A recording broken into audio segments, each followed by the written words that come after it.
Jaya Radha Madhava Jaya Kunja Bihari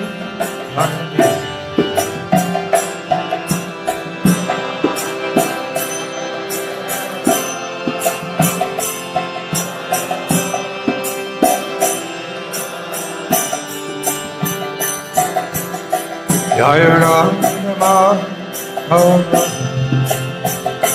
Jaya Kunja Bihari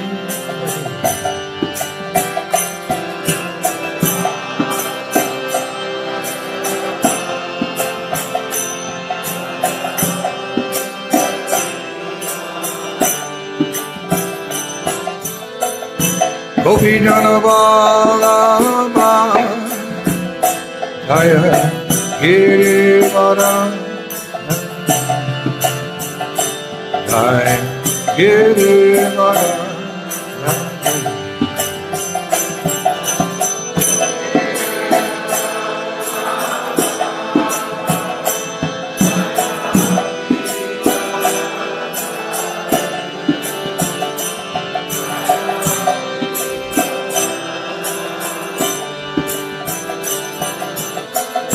Gopi Janabala Jaya Girivara Jaya Girivara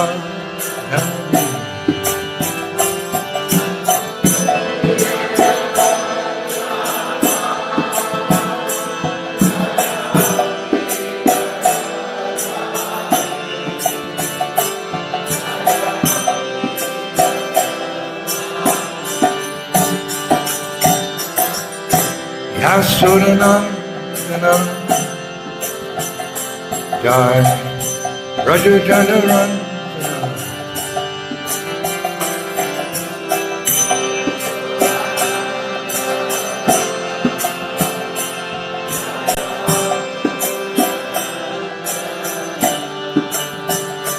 Jai Yasuranandana Jai Rajajanarandana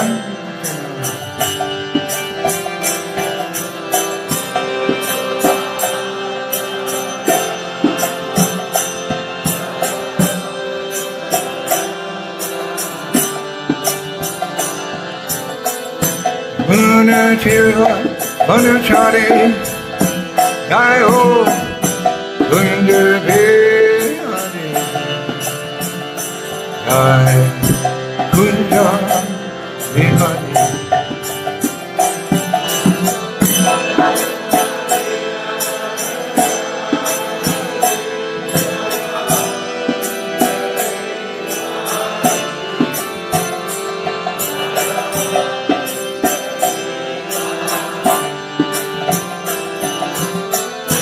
Munachira Munachari Jayo Kunja Bihari Kunja Bihari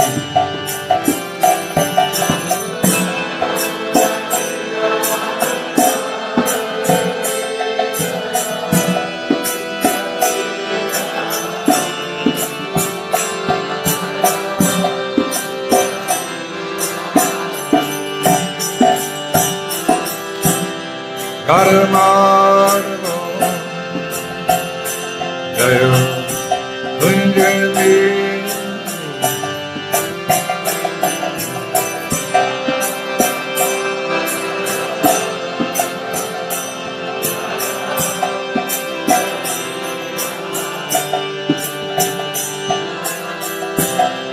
Karmargo Kunja Bihari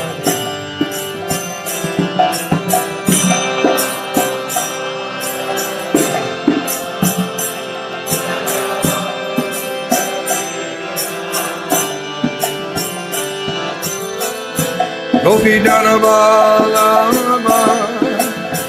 Jayo Girivara Jai Girivara Jai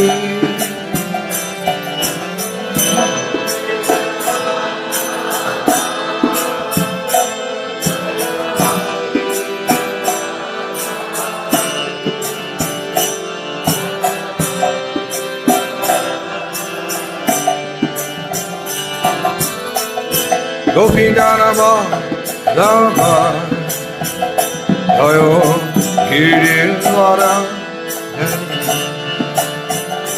Jai Girirvara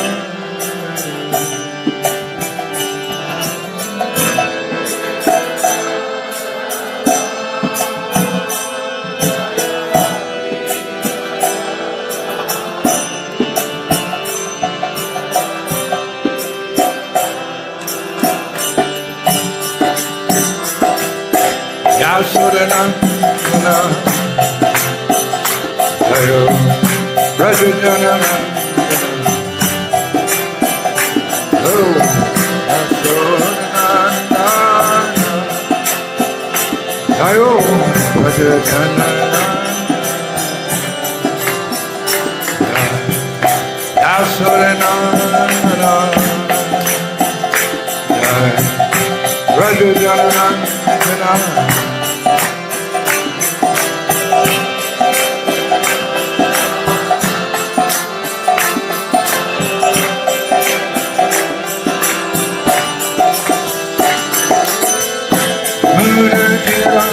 Manachari Jayo Kunja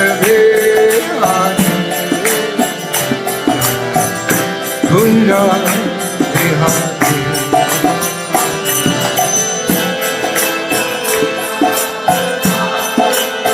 Radhe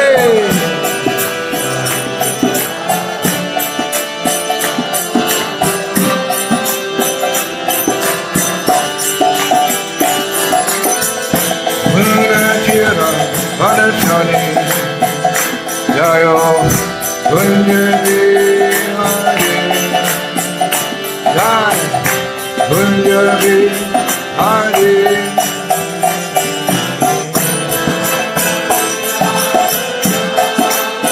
Varisham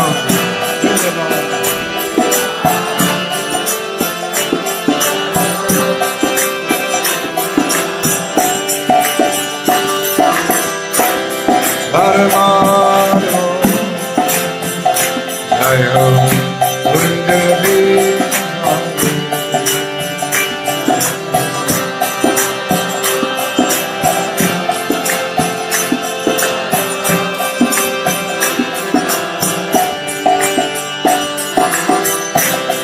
Paramāno Jaya Kunja Vihati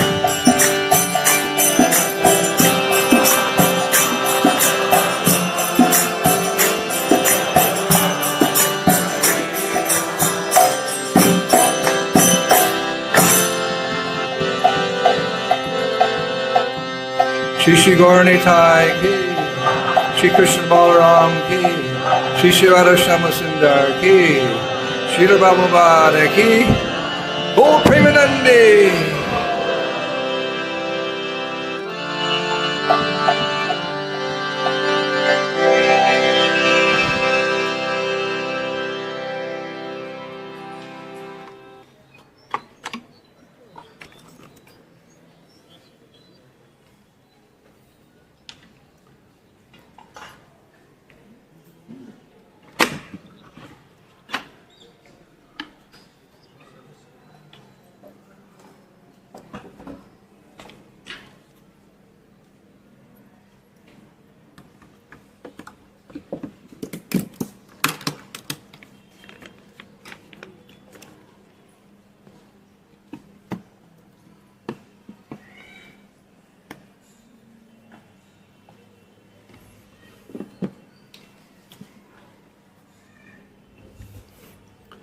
Good morning, everyone. Hare Krishna. I'd like to thank the temple authorities for giving me this opportunity to speak on the Srimad Bhagavatam in front of such an august assembly of devotees. Thank you. Reading from Srimad Bhagavatam, I believe we have a few verses to cover, but the verse we're chanting is number 14. Srimad Bhagavatam, Canto 10, Chapter 65, Text 14. The title of this chapter is Lord Balaram Visits Vrindavan. Om Namo Bhagavate Vasudevaya.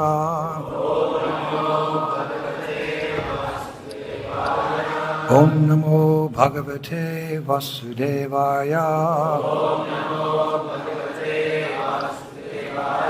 Om Namo Bhagavate Vasudevaya.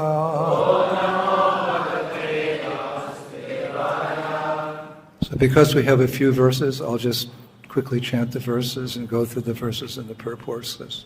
Otherwise it'd take 45 minutes. So verse 14, Kim nas tat-kathayā gopyaḥ, katya yāty asmābhir vinā kālo, yadi tasya tathaiva.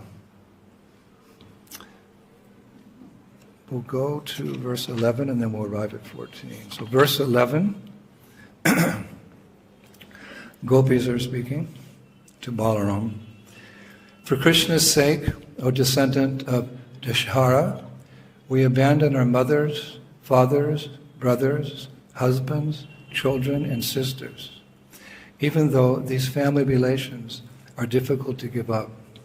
But now, O Lord, that same Krishna has suddenly abandoned us and gone away, breaking off all affectionate ties with us. And yet how could any woman fail to trust his promises? Text 13. How can intelligent city women possibly trust the words of one whose heart is so unsteady and who is so ungrateful? They must believe him because he speaks so wonderfully, and also because his beautiful, smiling glances arouse their lust. Purport. According to Śrīdhara Svāmī, some gopis speak the first two lines of this verse, and others reply in the second two lines. And this is the verse we chanted the Sanskrit. Why bother talking about him, dear gopis? Please talk of something else. If he passes his time without us, then we shall similarly pass ours without him. Very deep verses today. Purport. Śrīla Śrīdhara Svāmī points out that the gopis here subtly indicate that Lord Kṛṣṇa spends his time happily without them, whereas they are most unhappy without their Lord. This is the difference between him and them. Śrīla Viśvanātha Cakravartī adds the following commentary. Considering themselves different from other women, the gopis thought as follows. If other women are together with their lovers, they live. And if given meaning, the word hridayam kamai also indicates that these messages were confidential.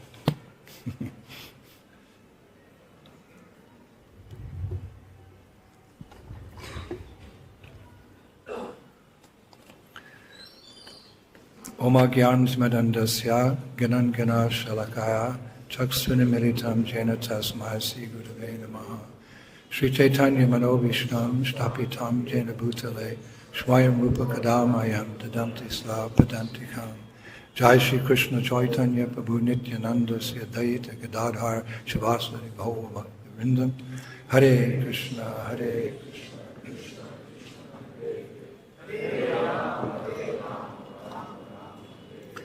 Shakala Vaishnava Pare Mora Namaskara Iti Kichu Aparāḥ Nahuka Amara, Hoichan Hoiben, Prabhu Jatu Bhakta Vrinda, Bandana Kori Shabara, Charanar Avinda. I offer my respectful obeisances unto the lotus feet of all Vaishnavas, praying I will not commit offenses in my attempts to please them. To all Vaishnavas who have ever been, and to all Vaishnavas who will ever be, I offer my respectful obeisances to the lotus feet. This is composed by a great poet named Devakinandan Das. Another beautiful prayer. I offer my obeisances to my spiritual master, who gave me beautiful kantimala, effulgent tilak, the beautiful form of a devotee, and who offered me his shelter. In one of his hands, he is holding my hand, And with his other hand, he is holding the lamp of knowledge, which helps me to cross over the dark ocean of the material world. The poet Surdas says, "My Guru deserves the greatest respect, because only he can rescue one in the blinking of an eye. I bow down to him again and again and again." So, dear Prabhus, once again, the title of this chapter is very significant. It's Balaram returns to Vrindavan.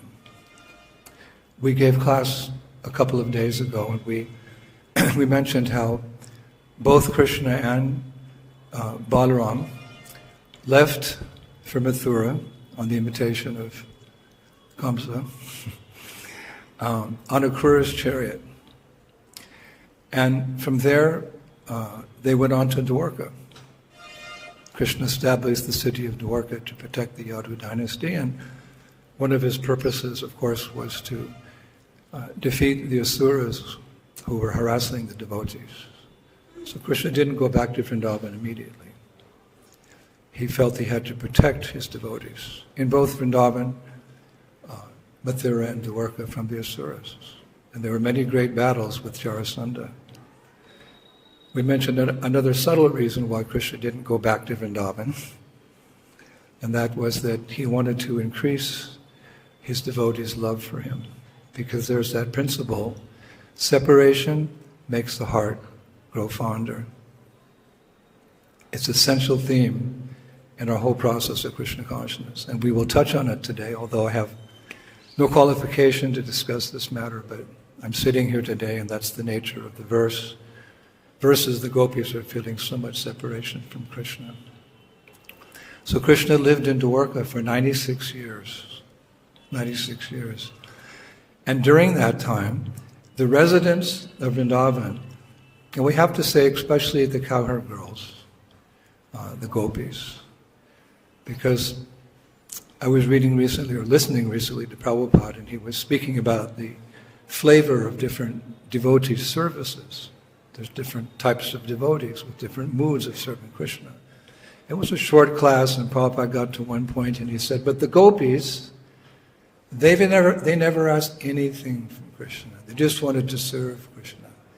And Prabhupada broke down crying. It's a lecture. The lecture was 10 minutes. Then he said, all right, that was it. So everyone in Vrindavan, the Brajbasis, they love Krishna more than anyone's ever been loved before. And so in separation, their hearts are pounding in separation. But that separation enhances their hankering for Krishna and love. So especially the cowherd girls, they were feeling separation.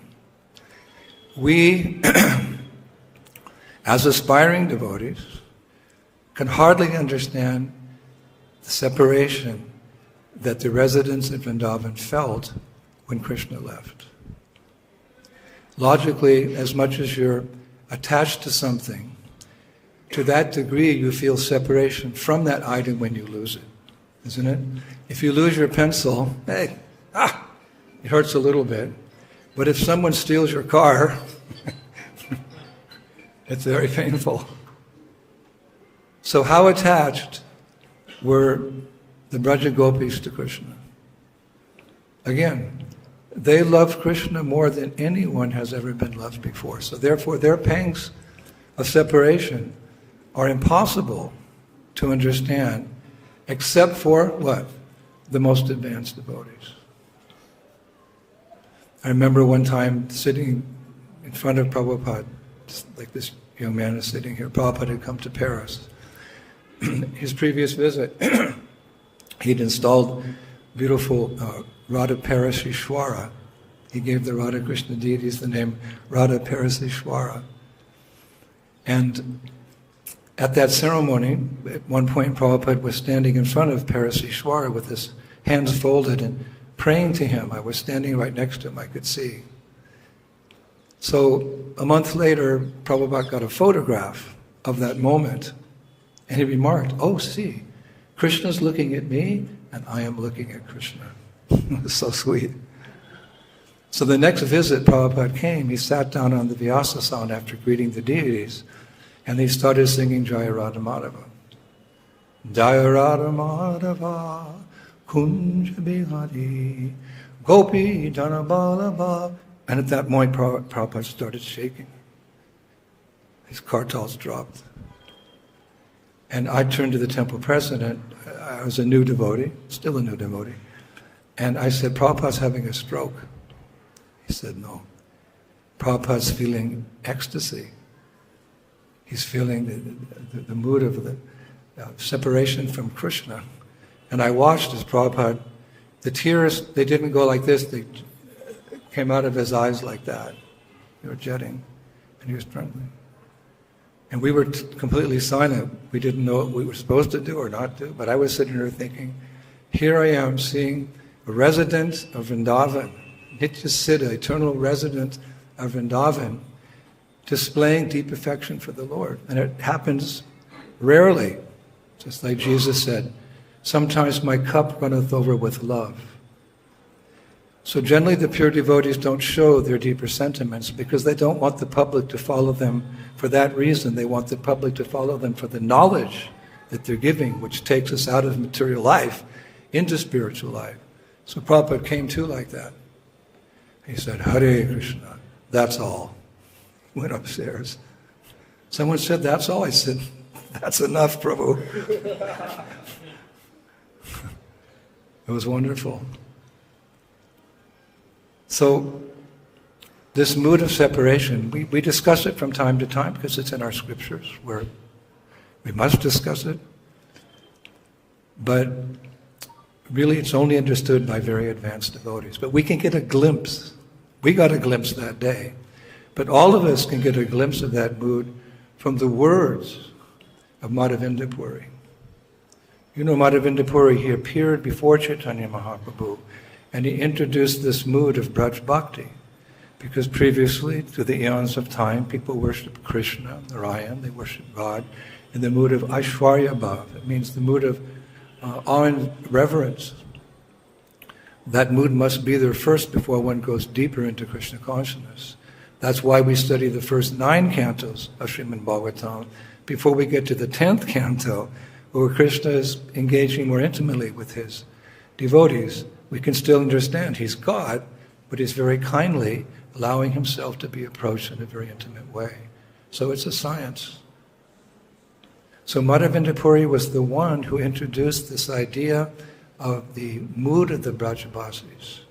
Everything for Krishna, nothing for myself. Especially the mood of the gopis. He introduced that, and Chaitanya Mahaprabhu came and through the 6 Goswamis, he established the mood of the Brajavasis as the highest sentiment of love of God. So when Madhavinda Puri was on his deathbed, he was calling out to Krishna in a feeling of separation that the same gopis, or the gopis expressed when Krishna left Vrindavan. Just like we're hearing today. These verses that we recited today, these are probably some of the most deepest verses of the Grantha Raj Srimad Bhagavatam. They're very deep. And that same mood that the gopis are expressing to Balaram today, Madhavinda Puri, he expressed that when he was leaving his body. He left behind for us a little glimpse of what is separation from Krishna.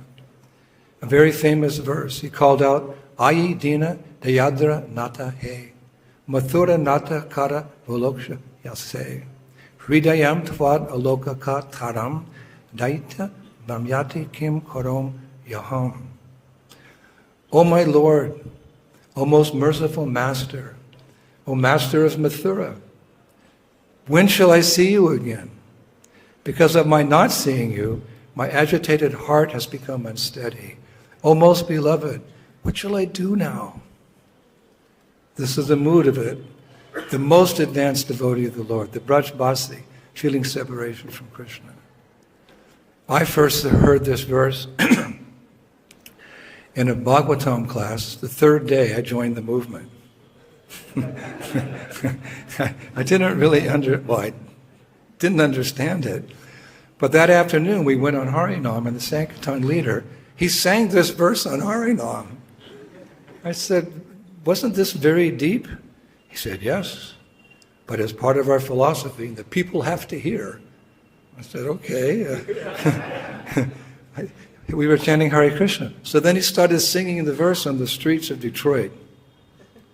O my Lord, O gracious to the lowly, thou art now living in Mathura. When will thou come to me? O darling mine, my heart is burning in pains of separation. Oh, what shall I do? Oh, what shall I do? Oh, what shall I do? We got a crowd. People were like... I said, maybe we should just chant that in our temple. Anyway, Lord Chaitanya is very kind. So when Madhavinda Puri chanted that verse, there was one disciple present at that time. His name was, don't want to say his name, but Ramachandra Puri. He was a foolish and ignorant disciple, and being so, he said to Madhavinda Puri, Guru Maharaj, why are you lamenting like a worldly man who's about to die? Because you could take it like that if you're foolish or ignorant, this verse that he's called out like the gopīs. Why are you lamenting? Why are you lamenting like an ordinary man? And fortunately, there was another disciple there, his name was Ishvara Puri, who understood that his spiritual master was actually experiencing separation from Krishna.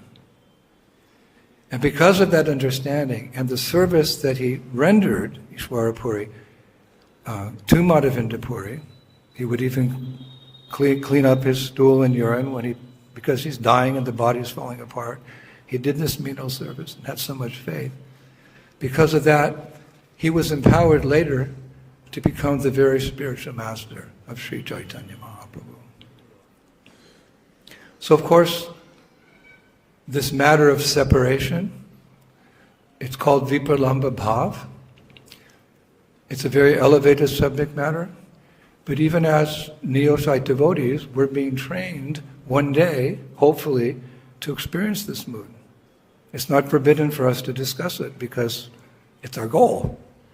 In the BBT publication, that little book, right, we distribute it on Sankirtan everywhere, Elevation to Krishna, Chapter 5. We're distributing this book everywhere. Prabhupada says, those who follow the teachings of Lord Chaitanya should experience and relish the feelings of separation, not meeting. That's a whole class. Sambhog means meeting, and Vipralam means separation. So it's kind of a transcendental science how the gopis are feeling separation from Krishna one day, and the next day they get to maybe meet him, for the rasa dance. So going back, separation, meeting, this is the whole theme of Vrindavan. It's the whole theme. And Prabhupada said here, separation is better than meeting.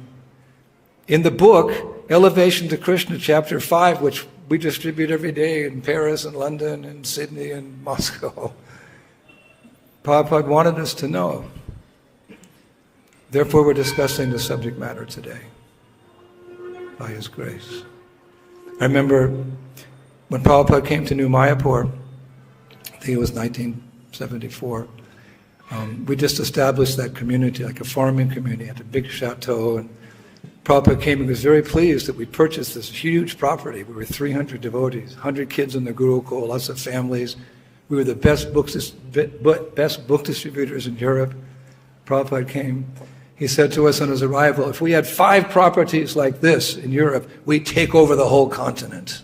We went, Haribol, like, we're going to do it tomorrow. We're still trying. But one afternoon he gave darshan on the lawn in front of the castle.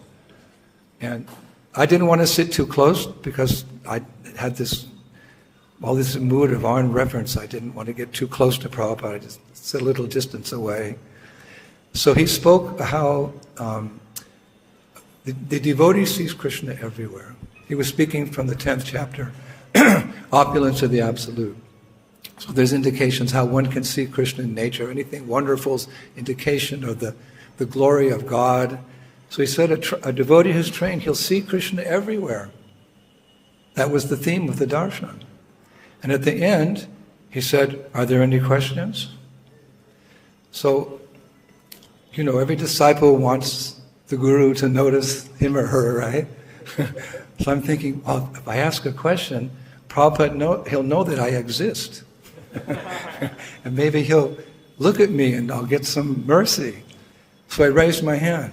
Śrīla Prabhupada, I have a question. I didn't have a question. I leaped before I should jump. He said, "Yes, what is your question?" I had to think quick. I said, "Śrīla Prabhupada, you have been speaking that the pure devotee sees Krishna everywhere. But in the Shastra compares, Lord Chaitanya in the mood of a devotee is saying, 'Oh Govinda, feeling your separation. I'm considering a moment to be like 12 years or more. Tears are flowing from my eyes like torrents of rain. I'm feeling all vacant in the world in your absence.'" It's the opposite, Śrīla Prabhupada, that the devotee's feeling he doesn't see Krishna anywhere. Can you explain this? So Prabhupada just, and then he looked at me for a long time. He said, "This is very deep subject matter." He said, in Krishna's absence, one thinks of him more and the love for him increases more. And I kind of went, I didn't. He said, "This you'll not understand, but one day when you're advanced, you'll understand this principle of Vipalampa Bhava." So I thought, well, Prabhupada said one day, maybe I'll understand it. So I won't go. That's a long way away, Prabhupada. But that's the kindness of Prabhupada, that he took the time to explain these deeper concepts to us. Just like there was a singer, I won't use his name in this class, but a reggae singer, he one time said, "We know who we are and we know where we're going." So we know who is God. Many times in Western countries when I'm preaching, I'll ask people, "Who is God?" "He's God." "Anything else?" "He lives up there." "Anything else?" "Well, if I'm bad, I won't go there, I'll go down." I'm not being disrespectful, I said, "Well, sir, how can you love someone you know nothing about? And why does a person accept a wife or husband, in particular because of the way they dress, the way they talk, their humor, their profession, the clothes they like, the song? Love is in the details. So how can ultimately we awaken our love for God unless we know who He actually is?" And that's the beauty of our Gaudiya Vaishnava tradition. We can see Krishna every day in His full glory. My dear Lord, you're not a statue. You are directly the son of Maharaj Nanda and our expert pujaris are decorating and dressing the deities so nicely, as Krishna is in Vrindavan. So in that way, because we know who Krishna is, we know what the abode of Vrindavan is like, and we know the mood, the selfless mood of devotion by which the Brajvasis are serving Him. Everything for you, nothing for me. It's all about you, it's not about me. That mood of Braj, we know it, and therefore we're trying for it. And to keep it in our sights by reciting these verses of Srimad Bhagavatam. So, separation. We'll get a little technical here. There's actually 4 kinds of separation from Krishna. Not just one, there's 4. Puvarag, Mana, Pravasa, and Prema Vaichitya. Different types of ways that the Brajavasis feel separation from Krishna. In Purvarag it's described that even before you meet your lover, you're anticipating separation from them. This is typical with the younger gopis, they're always observing Krishna from a distance. By social custom, they can't associate closely. Boys and girls didn't associate closely. So the gopis, they're seeing Krishna from a distance at every opportunity. Just like when Krishna goes to herd the cows in the morning, the gopis peek out from the windows of their homes. They look at him, they get attached, but they can't meet him. But by that attachment, they're feeling intense separation. They haven't even met Krishna. But just by looking at him, he's so beautiful, he's so wonderful, he's so amazing. As he walks by with his cowherd friends and the cows to the pasturing grounds of Vrindavan, they just see him, how charming he is. They get attached and they feel separation. Even before meeting, this is purva raga. The second type of separation is called mana. It means that you're with the lover, but you know one day you'll be separated.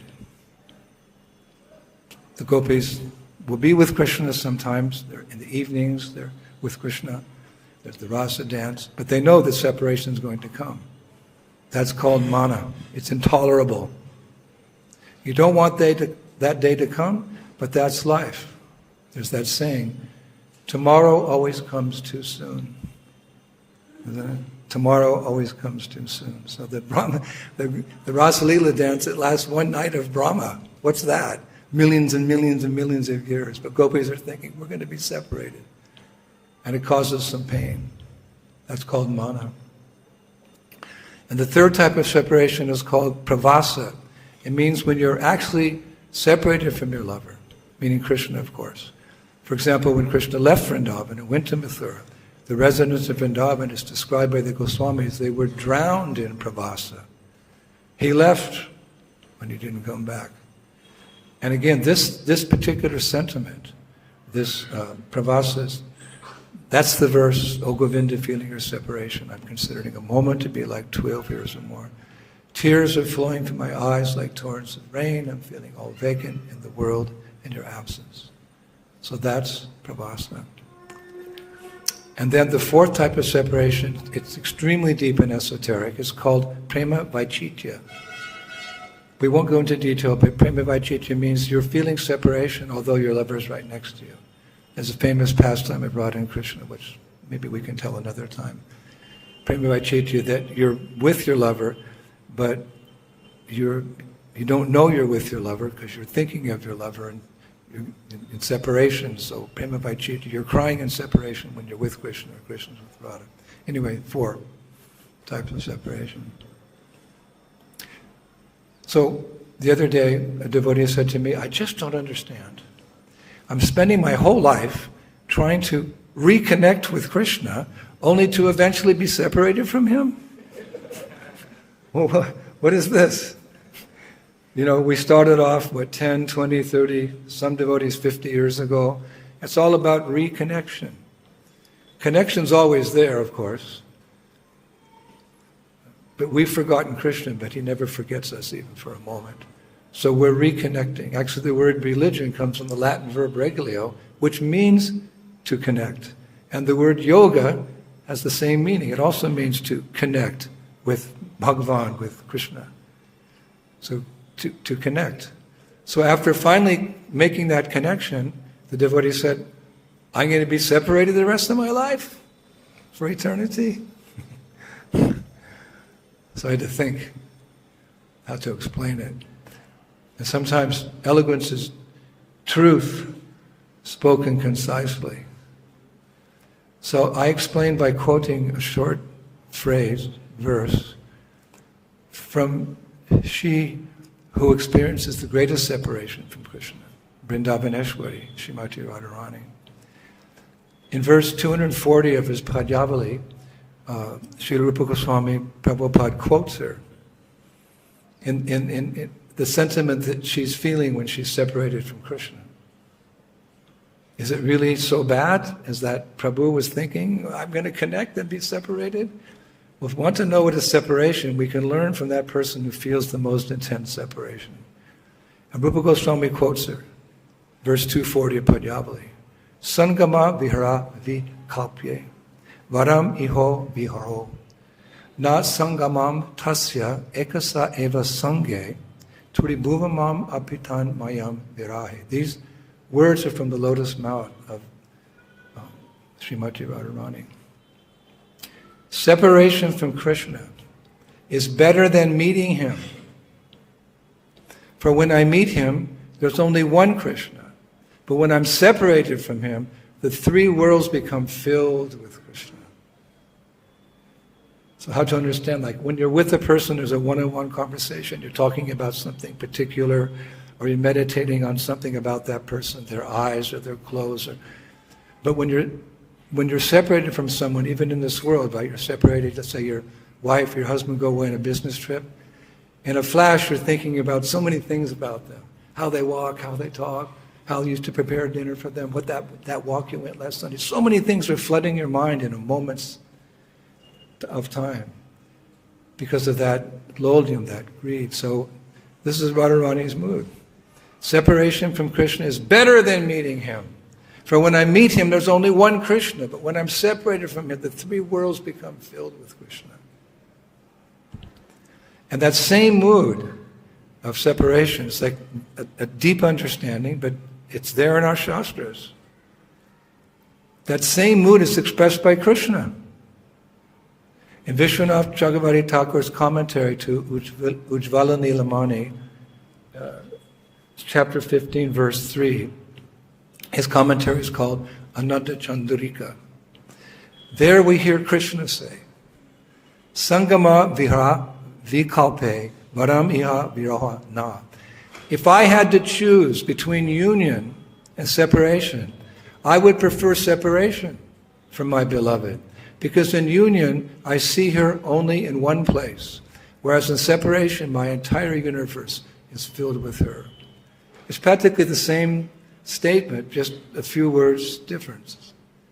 Because they're lovers, and love is reciprocal. So they're feeling the same sentiments. So it's deep, but it's really interesting. These things have to be discussed. So this way, in these ways, we can see that both the Lord and the devotee feel separation from each other. There's that mundane statement, love's a two-way street, love's reciprocal. And so while the Brajabasis were all experiencing intense separation from Krishna, when he left Mathura, when he left Vrindavan to go to Mathura and to Dwarka, Krishna was also feeling intense separation from them. I didn't understand that concept. I thought it just, when I first joined, we're just, we're feeling, hankering for Krishna, but Krishna's there and waiting for us. But there's that statement in the Bible that the Lord so much loveth the world that he sent his only begotten Son, Jesus Christ. Same sentiment, that God so much loves the people of this world, regardless if they're bahirmukha, turn their face from him. Just like sometimes, mother, her son is put into prison. She'll say, he's a good boy. He just was naughty for a moment. Please. She forgives because of love. Mother's saying to the police, he's not so bad. So Krishna has that same sentiment. Although we're bad, he still comes once a day. Someone knocks on your door every day. That's something significant. What? So in the Gita we hear once in a day of Brahma. That in higher circles, time is calculated not by our puny humans, but by the time of the demigods. He knocks on the door every day. Sarva Dhamram Parichaja Mamekam Sarnam Braja Ham Tam Savapapi Moksha. Come on home. He's so kind. So as we are awakening our love for him, his love is already fully established. So when Krishna left Braj, he was also feeling intense separation. He didn't forget the Brajabasis, in no way. It's described that when Krishna was in Dwarka, his mind and heart were in Vrindavan. He certainly loved all the residents of Dwarka, but he just couldn't forget the loving sentiments, the 24-karat gold sentiments of the Brajabasis. I was reading in Brihad Bhagavatamritam by Śrīla Śrīdhara Svāmī, published by the Bhaktivedanta Book Trust, that in Dwarka, sometimes when Krishna was asleep at night, in his sleep he would call out the name of Radharani. Hey Radhe! Or Lalita, Vishaka! And the queens are like, what? What's he talking about? And those feelings of separation cause suffering for both Krishna and the Brajabasis. Of course, we say suffering, But we should understand that the suffering that these great devotees, like our beloved Srila Prabhupada and our acharyas, are feeling, it's not like suffering. Really, it's an impetus for increasing love.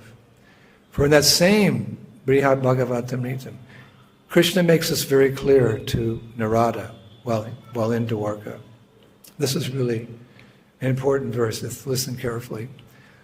Krishna says to Narada, "This anguish of separation is praised as greater than the happiness of enjoying with those one loves.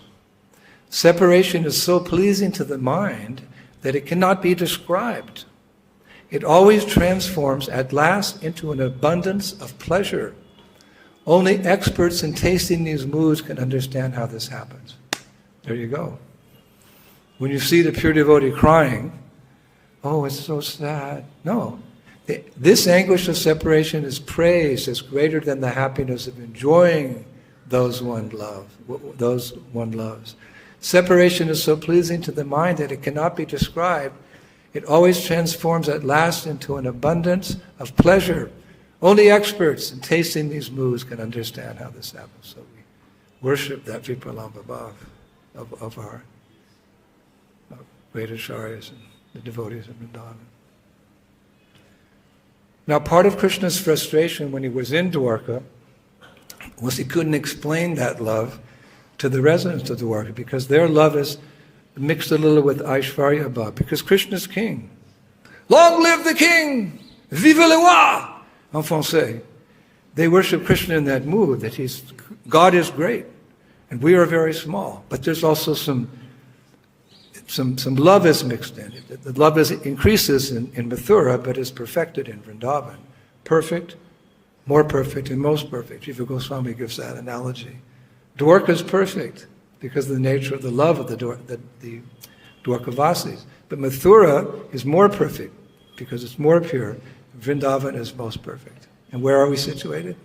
By Srila Prabhupada's grace, we're sitting in Sri Vrindavan Dham. So Krishna was frustrated. He wanted to, share his love. He wanted to explain his loving feelings. But how could he explain how in Vrindavan he wrestles with his cowherd friends in the sands of Ramanredi? How he dances with young girls in the autumn moonlight? I mean, they're going to go like, what? You're the king? So it was frustrating. He couldn't share his heart. Always thinking of Braj. But amongst the residents of Dwarka, there were a few who actually understood Braj Bhakti. How's that possible? One of them was Rohini. And who's Rohini? She's the mother of Balaram. She lived in Braj. She gave birth to Lord Balaram in Vrindavan. So she knew this mood of Braj Bhakti. But after some time, Rohini had come to Dwarka. So one day, it's really interesting. This is history. People like history lessons. History lessons in the material world, it's like, history repeats itself. So many difficulties, so many problems, so many politics.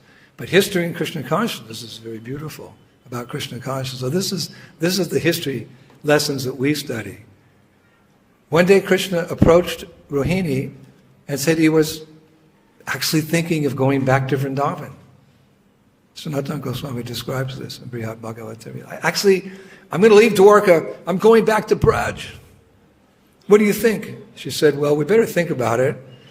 So they called Lord Balaram, and the three of them had a meeting, Krishna, Balaram, Rohini.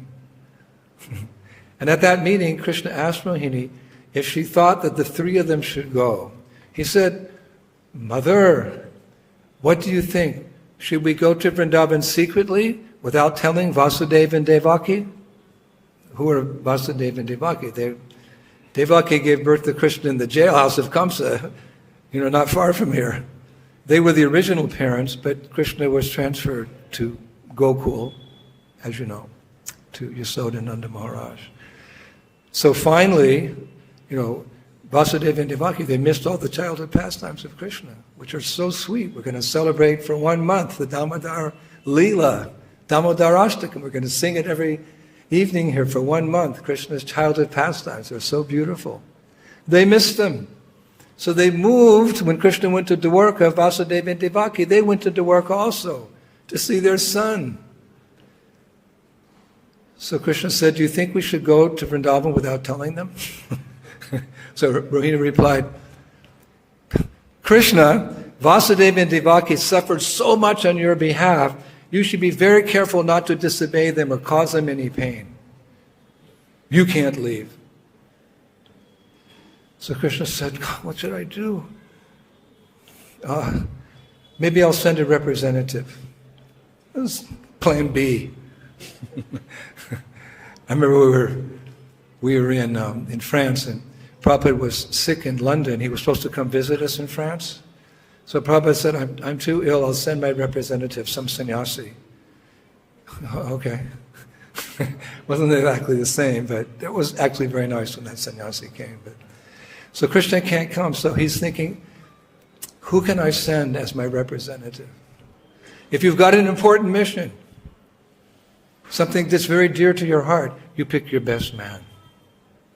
I often think like that, that Śrīla Viśvanātha Saraswati Thakur, Chaitanya Mahaprabhu, they wanted the Sankirtan movement to spread all over the world.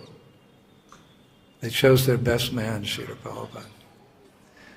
I was reading in the Harmonists recently that the one time the sannyasis, with all due respect, the sannyasis, number of the sannyasis of Bhaktisiddhanta Saraswati, they were complaining to Bhaktisiddhanta Saraswati that this Abai, he's a householder, he gives donations and he comes and gives some classes and he does some kirtan, but why are you giving him so much attention? So Bhaktisiddhanta Saraswati shot back, do not speak like that. In the end, he will do everything. Śrīla Prabhupada, don't speak like that. In the end, this Abai, he will do everything. And he did. And therefore, Prabhupada was the best person. It was planned, I think, for 500 years. All these great acharyas, every century, they're working towards that point where the Sankirtan movement can go all over the world as Chaitanya Mahaprabhu predicted. They're all working towards that goal. And finally that goal was achieved when Śrīla Prabhupada boarded the Jaladuta and went to America. I can imagine, we hear no one was there except his first disciple was there. But actually I think that the 33 million demigods were in the sky, watching that special moment when Śrīla Prabhupada was going to the West. That's just my fantasy. Anyway, so Krishna thought of Uddhava. He said to Balaram Rohini, as a child, Uddhava worshipped me and developed love for my childhood pastimes. As a youth, he studied under Brihaspati and achieved prema. But he hid that fact from others, as devotees do. Then he studied Srimad Bhagavatam and perceived the truth of love for me. By studying Bhagavatam, he perceived the truth of love for me. This is why we're sitting here today, to perceive the truths of love for Krishna, especially the Brajbasis, because we live in their midst. Therefore, he's the only suitable messenger. So it's a long story. I only have 10 more minutes because I get the grace of 10 extra minutes. He sent for Uddhava, sat him down, took his hand, and requested he go to Vrindavan with messages of Krishna's love for the residents there. It's almost as good, isn't it? You can't meet the beloved, you get a letter. Just like one time, I'm sorry to keep speaking about myself, but when Prabhupada came to Detroit, for the first time, we were all new devotees. He did initiations. I was 10 days short of the time frame. You had to be there for 1 year. And the temple president said, you're 10 days short, so you can't get initiated. What?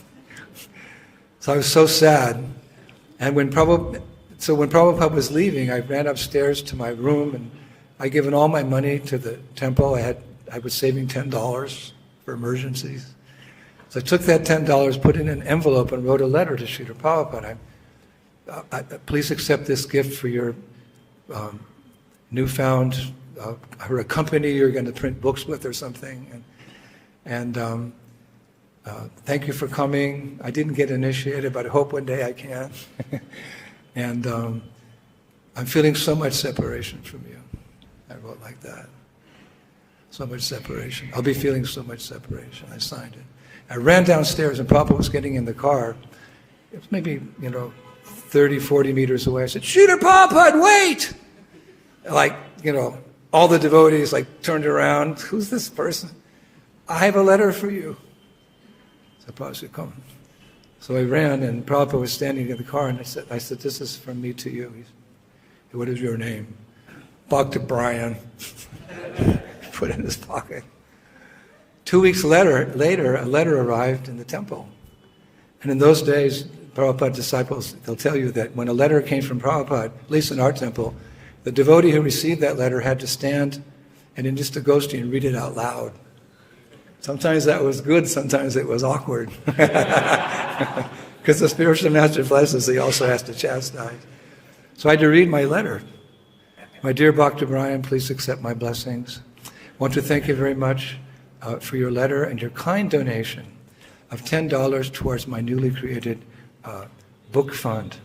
I have information from the temple authorities that you're doing nicely in Krishna consciousness, so keep following the 4 regulative principles, chant 16 rounds a day, and in due course of time, I will accept you as my duly initiated disciple. Your ever well-wisher, A.C. Bhakta." And then I put the letter away, and then I read it later that evening. There was a postscript, P.S., we say, "My dear Bhakta Brian, I can understand your feelings of separation because I'm also experiencing separation from my spiritual master, but I always feel that he's watching over and protecting me." At that moment, that was nice, that Prabhupada's watching over and protecting us, but when Prabhupada departed this world, that letter was like my only solace. I drenched that letter in tears of separation from Srila Prabhupada for many years. So that instruction was very helpful. So the letter was like Prabhupada. I don't know if emails are like that anymore when you get an email, but I can understand Krishna sent a message. He didn't go personally, but he sent a message. He sent a letter with Uddhava to the cowherd boys, to Nanda and Jasoda, and ultimately to the gopīs. There was a letter. I'm kind of sad these days that, emails aren't exactly like, a handwritten letter from a friend. Sometimes if I really want to express myself, instead of sending an email, I'll do it snail mail. Snail mail means you write the letter and put it in the post. Someone opens, read it. But I think it's more personal. As Kali Yuga goes on, things become more impersonal. But to get a message from one's beloved is very soothing. So therefore, Krishna couldn't go for various reasons, but he sent his best man, Uddhava. And that episode, it's actually described in chapter 46. Chapter 46, Uddhava's going and meeting all the Brajavasis and reading Krishna's letter to them. That episode is very dear to the hearts of all Gaudiya Vaishnavas, that chapter. Chapter 46 of the 10th canto of the Bhagavatam. But it appears that Krishna's messages to the Brajavasis that Uddhava brought to them went in vain. How can we say that? Because here, in chapter 65, in the very verses we're reading today, we hear the gopis in front of Balaram this time, responding to the messages that he has brought from Krishna. They're responding in the same way. They're not pacified. They're not pacified. If you listen carefully to these 3 verses, they're not. No. Why are they not pacified? For the simple reason they wanted Krishna, not messages. So in this 65th chapter of the Bhagavatam, we'll see that like Uddhava, Balaram will fail. He'll fail to pacify the gopis' feelings of separation. If they were satisfied, then there was no need for Balaram to come, because Uddhava came first. But they weren't satisfied, because we can hear, we don't want these messages. We want Krishna. But now all our acharyas, all our saints and our sages, they agree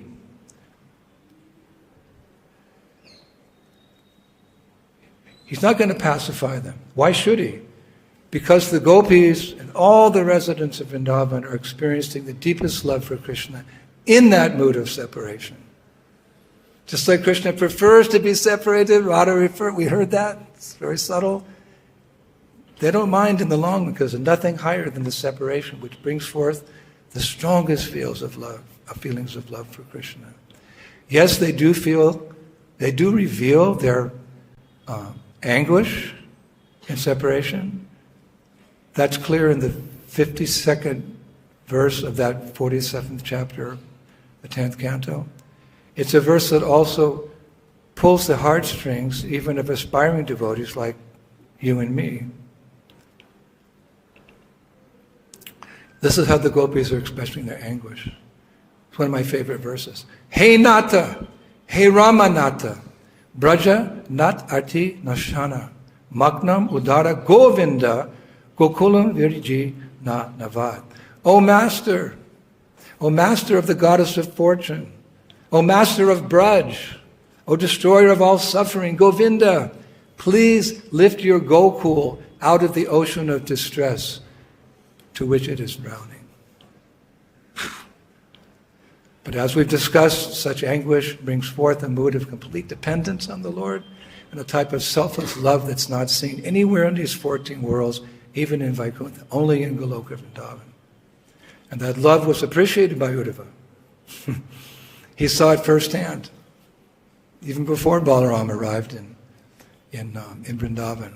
And he expressed it so nicely for the benefit of all of us to understand how, okay, like that boy said, how am I going to handle it? You'll handle it.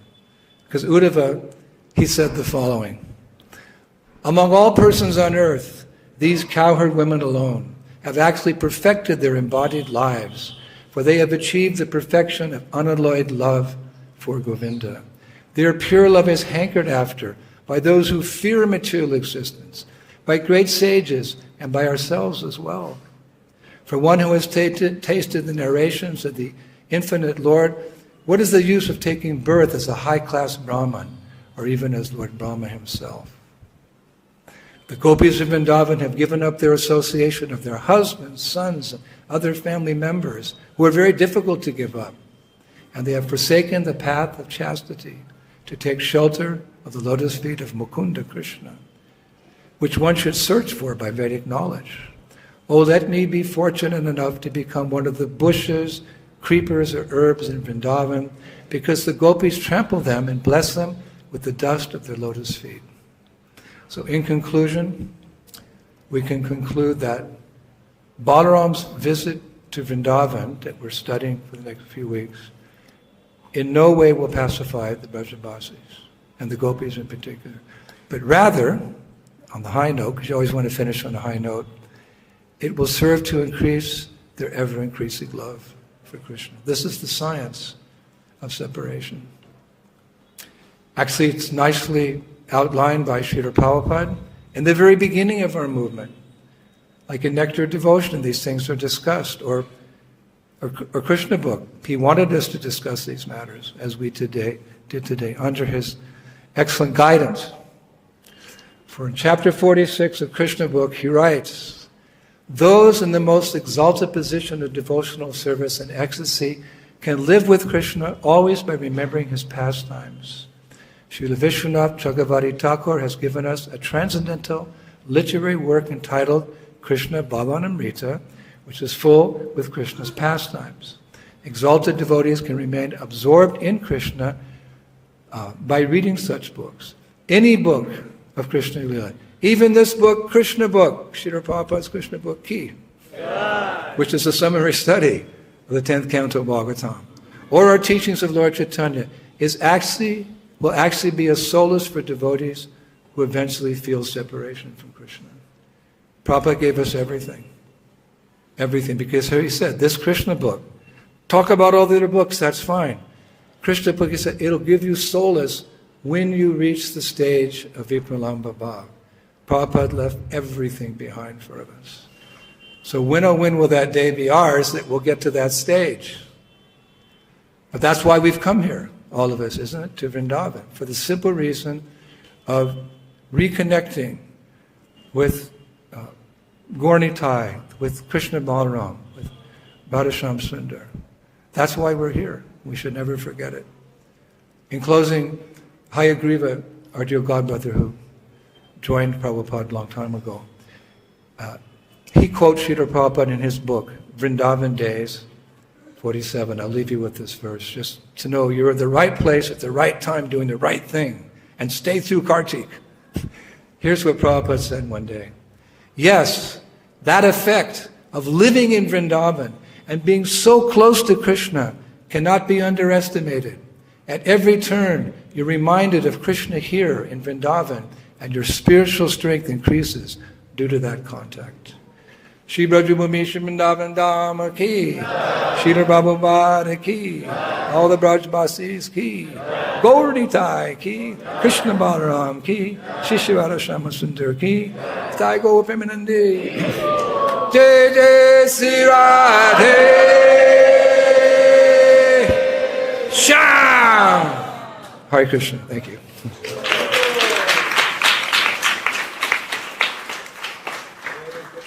Maharaj.